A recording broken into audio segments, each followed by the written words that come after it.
Welcome to Enthusiast Autohaus and our 1974 Porsche 914 project.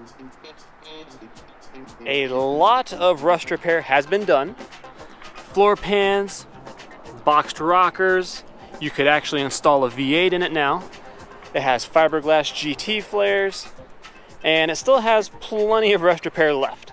The hell hole, door sills, and little odds and ends here and there. It does run and drive nice. Recent tune-up, oil change, all of that. Valve adjustment. The carbs have not been rebuilt, which would probably be a good idea. All new shift bushings. Pedal box has been rebuilt with new bushings. Radio works. Gauges work, except for the odometer. Mileage is unknown. New carpet kit. Door panels are included. Fiberglass rocker covers are included. Overall, fun little car that'll make somebody a great project.